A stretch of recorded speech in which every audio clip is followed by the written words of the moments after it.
Ya. Semangat pagi. Semangat pagi. Anak-anak, hari ini adalah temanya tetap tentang literasi digital. Tapi kalau minggu kemarin kita menggunakan LCD, tapi sekarang kita mendengarkan cerita dari YouTube. Apakah teman-teman tahu siapa Kartini? Beliau adalah seorang pahlawan nasional perempuan yang bernama lengkap Raden Ajeng Kartini.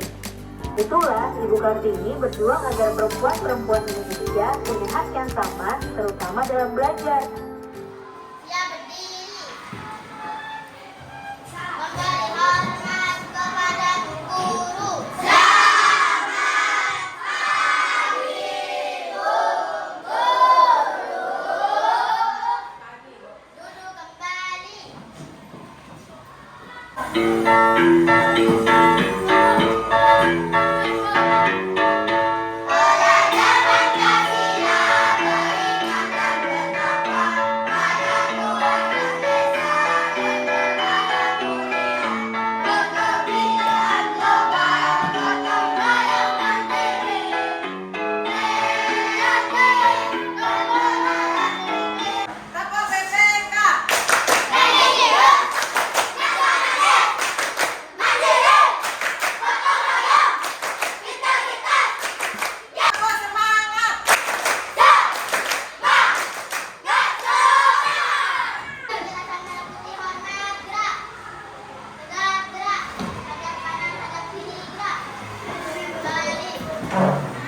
Hari ini kita akan belajar tentang sistem pernapasan, mulai dari membuat alat peraga sampai nanti praktek dan menjelaskan tentang sistem pernapasan. Anak-anak, sebelum kita membuat alat praktek itu, sekarang kita akan melihat video dulu tentang organ pernapasan. Sudah siap untuk belajar?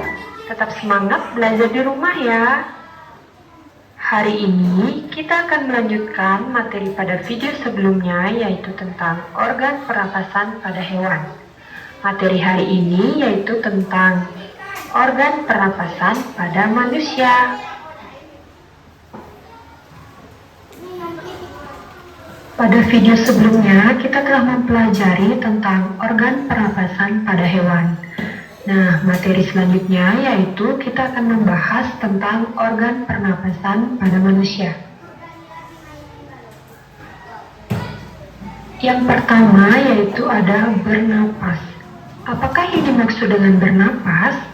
Nah, bernapas itu merupakan proses menghirup udara yang mengandung oksigen atau O2 dan menghembuskan udara yang mengandung karbon dioksida atau CO2.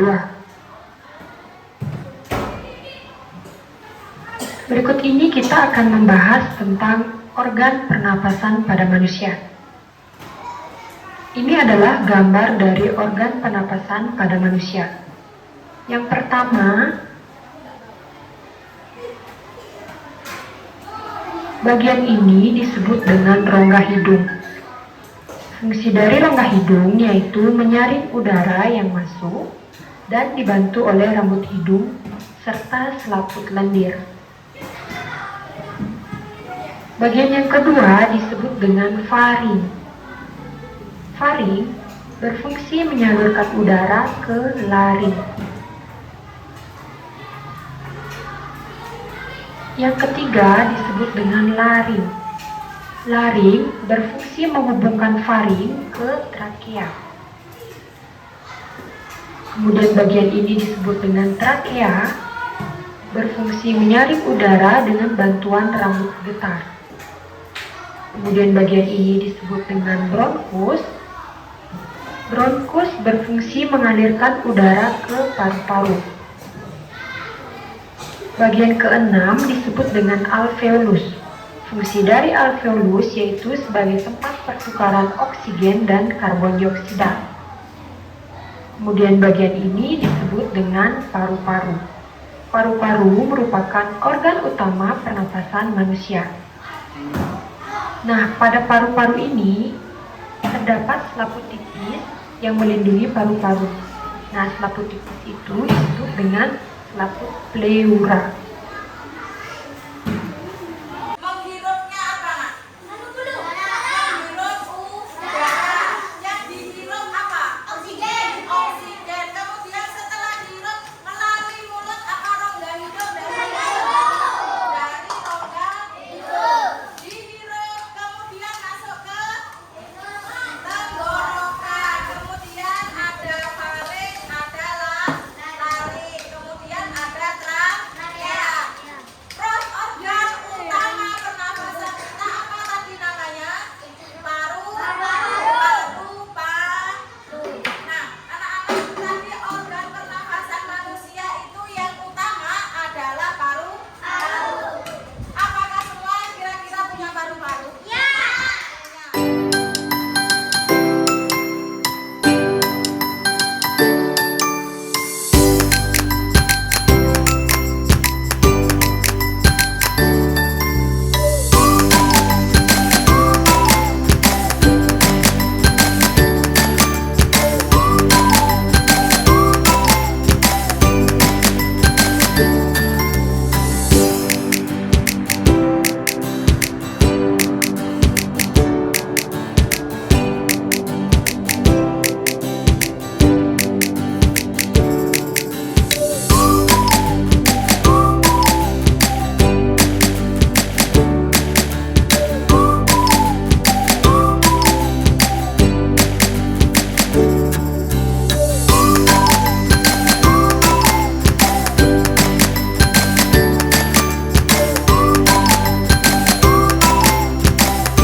Pertanyaannya Bu Guru, apakah balon yang di dalam itu mengembang? Kembang. Mengembang. Ini namanya proses apa, Nak? Inspirasi. Menghirup udara. Anggap balon di dalam ini adalah paru-paru. Kalau ini dilepas, kira-kira balonnya mengembang atau tidak? Tidak. Ini namanya inspirasi. Ada dua, Nak. Apa namanya? Inspirasi sama ekspirasi. Kita sudah belajar tentang organ pernafasan. Terus apa lagi? Sistem pernafasan. Dari tadi semuanya tadi, apakah ada yang bertanya? Tidak ada. Terima kasih untuk hari ini anak-anak. Kita berdoa bersama. Untuk yang baik dulu berdoa, kemudian silakan.